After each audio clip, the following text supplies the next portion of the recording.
Yes, you're looking good and I love your brand With You clothing. Oh, hello. Today we're going to review the Moza Nano SE stabilizer.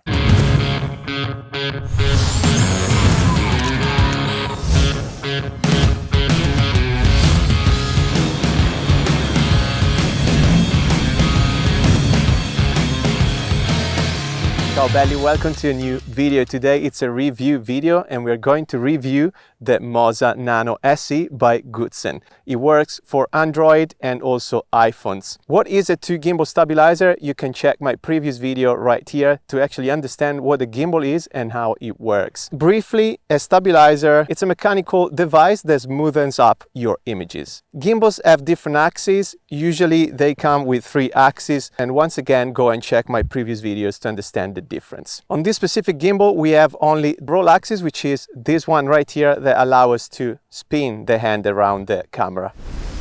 How about the unboxing? Well, we're not wasting much packaging this time, which I like, so that's a good thing. Very simple white packaging with the image of the selfie stick and the gimbal. You open up and you will drop the instruction manual straight away. Tiny, not much paper there either, so there's nothing else inside the box apart from the gimbal itself. So it will show up like this. That's your gimbal folded, and also you have a USB-C cable through which you can charge the gimbal, connecting it to a socket, a power socket.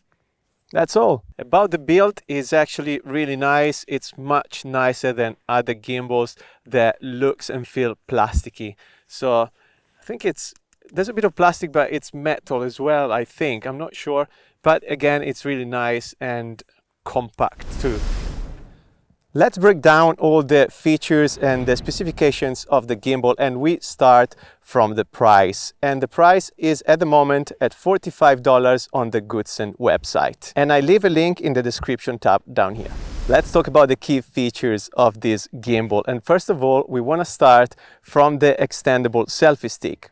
So, as you can see, when the gimbal is folded, it has a tiny size and you can fit it into your pocket. But the good thing, you can extend the selfie stick up to 69 centimeters. And why does the selfie stick benefits us? And I'm going to show you what the selfie stick does when it's fully extended. This is me right now talking to you with the stick folded. So it's not extended, but then I extend it. And there you go. As you can see, the field of view is much wider. So it's very useful if you're in a group of people or if you want to include more landscape into your image. The second key feature I want to talk about is still about the selfie stick, but we go down to the tripod. So the tripod is included in the selfie stick. It's not removable, so it's completely attached to the actual gimbal. But it's very useful, once again, if you're on your own and you want to take selfies or you want to use the apps, time lapses and so on. I like the tripod because it has some magnets in there as well, so whenever you close the legs it will automatically snap.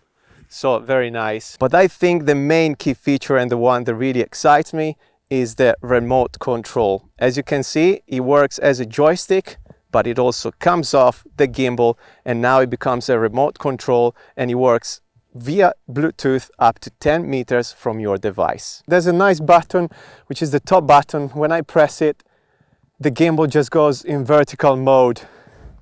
You can do some Instagram stories or Facebook stories, videos, which is very handy. Just with a push of a button, it goes back to the landscape position. Let's get into the dimensions and weight, and let's start from the dimension. So the Nano SE measures 17.3 centimeters in terms of length, and the width is 6 centimeters. When you open it up, so when it's opened up, it measures 33 centimeters, and when you extend fully the selfie stick, it becomes 69 centimeters. The weight of the Nano SE is 250 grams. In terms of payload, the Nano SE can hold a device, a smartphone, up to 280 grams, and the minimum payload is 140 grams. How do we open up the gimbal? Very simple. Literally, you just unfold it this way. So it's much easier than other gimbals I have reviewed. And once again, go here in the card and check it out, and also check the videos in the description tab. Let's talk about the charging and the battery life. And to charge the gimbal, it takes 2.5 hours and the battery lasts for 10 hours. Something else I wanted to mention is also, I was hoping that USB-C could charge the phone when it's connected to the gimbal, but actually you can't connect the phone to the gimbal via USB-C. So you can't charge the phone at all as you're using it. And the battery of my phone right now is at 15% after using it half an hour or so. How to balance the gimbal? Very simple, much easier than the 3-axis stabilizers. And first of all, you want to slide your phone in the mount right there.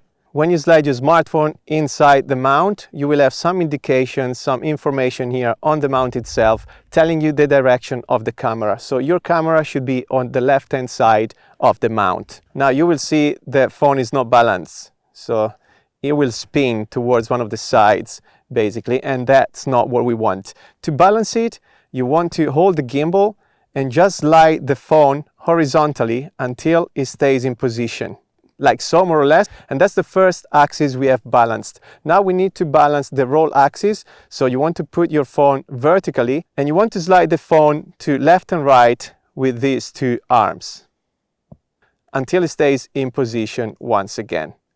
And you need to be very careful and move gently the phone from left to right until you find that position. Here we go. Now the first issue I found here is that actually the two arms here, probably the spring is too strong inside. So whenever I push the spring, my phone goes back to the original position. And that's what I've noticed so far. So that's the first thing I don't understand and the first downside I found about the gimbal. And also I balanced my gimbal today with a microphone, with a wireless microphone, which is actually the Saramonic Blink Pro. Very nice, but as you can see, it's just on top of the mobile phone, and the stabilizer does a good job with extra weight as well. So the motors, I think, are quite strong. To power up the gimbal, once again, very simple. Once it's balanced, be careful, you need to balance it first. There's a button on the left hand side of the gimbal. You just want to hold it for 3 seconds. 1, 2, 3. And you will have the lights, LED lights on the side of the gimbal indicating that the device is on. And here we go, ready to roll. Now to use the gimbal, you can either use it through the camera of the phone itself, but it's better if you use the app. So you want to go to the Play Store. In my case, you also go to the iStore, and you want to look for the app Moza Genie. You want to download it and install it, and then we're gonna get inside and see what we can do from there. So I want to show you the app, and this is actually the first time I open the app with you. So let's check it out. And I want to turn my Bluetooth on first of all, because that's how it's supposed to be working. So let's open up the app. And we need to allow certain information to be taken, of course, so allow the access to the camera, microphone, and so on. And I'm going to do so. Allow, allow, and allow. Connect device. So that's what you want to do. Connect your device, allow only when using the app. And you also want to give access to your position. Connecting device. Let's see if it recognizes my device. You want to press on connection and activate the device. We press go activate. And you want to type your email address. You will receive a notification code. I'm going to paste my code right here, and activation to authenticate my device.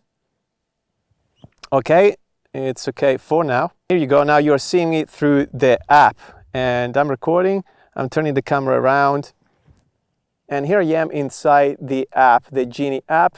So let's actually take a look. We're going to test the gimbal in a second. I just want to check the app first. You got the auto settings and manual settings, on and off. This is the gesture mode. So let's start recording with this simple way. So if we do that, the app should start recording, and it actually is. So that works great so far, first try. And to stop recording, I think we need to do this and this. Hello. Oh yeah, and it worked out. Okay, there's a few different modes. You can go for beauty, different effects, and so on, which I never use anyway, but there's plenty of them right there. And you can check all the modes once you are in the app. So there's also time lapses options here in the app, as you can see, the photo mode and so on. Yeah, and you can change all the settings of the camera too. So usual things you find in Gimbal's app. So a very smart gimbal with different fun modes in the app. So I'm not going to go through all the apps, maybe in a different vlog, but not today. Today is an overall review of the item. And what I want to do is to test the actual gimbal and see how it smoothens up the images. And I'm also going to give the gimbal to my father here, who never used the gimbal. So let's see how it works on a first time user. And the first test I want to do is to actually walk with the selfie camera, so the front camera of the phone, and see if the image is actually smooth or not. So I'm gonna keep the gimbal folded. I'm not gonna extend the selfie stick. Well, actually, we might try that too, but let's start walking and see how this reacts. So if the image is stabilized and I'm just walking normally, I'm not really taking care of my steps. An amazing weather here in north of Italy. That's my daily landscape. So very good. Okay, and I'm now going to extend the selfie stick and see how that works, if it's shakier or if it's still good.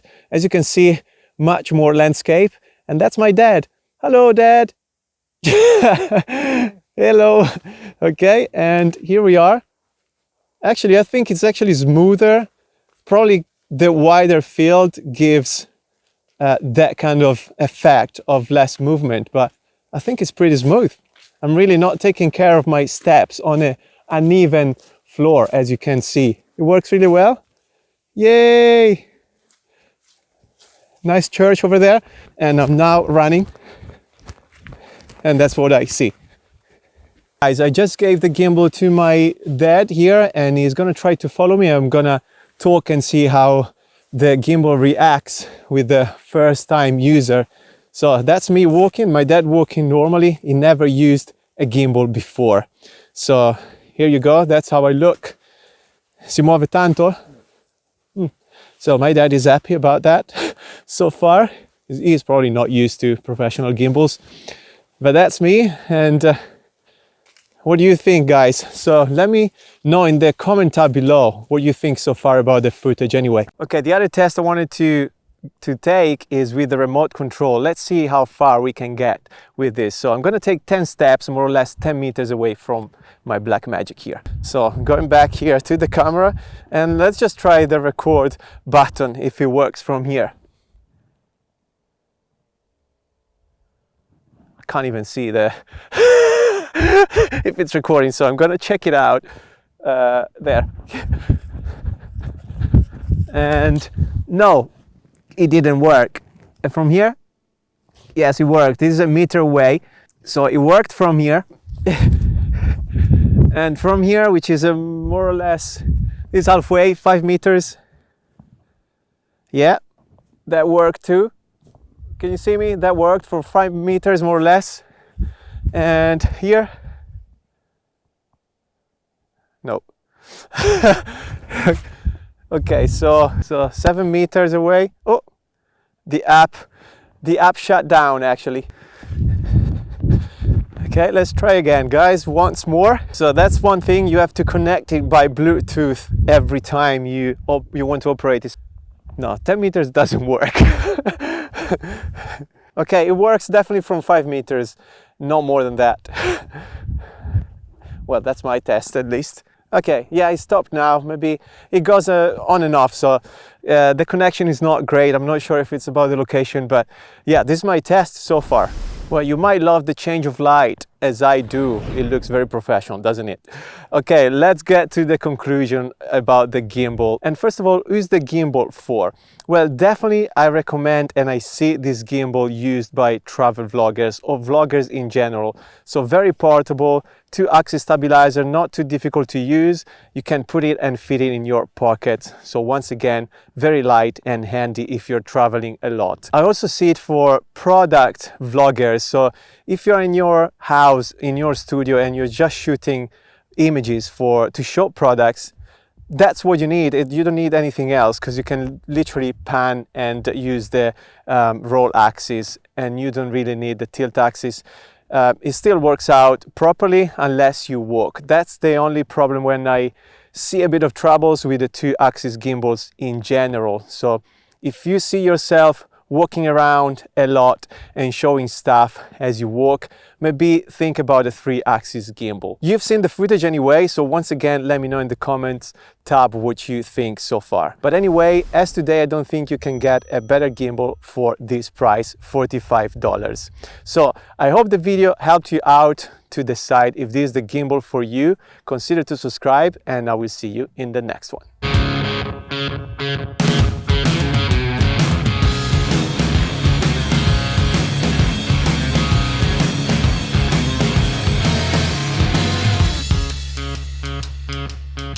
Seems all good times come and go your way. Child memories fall under rolling.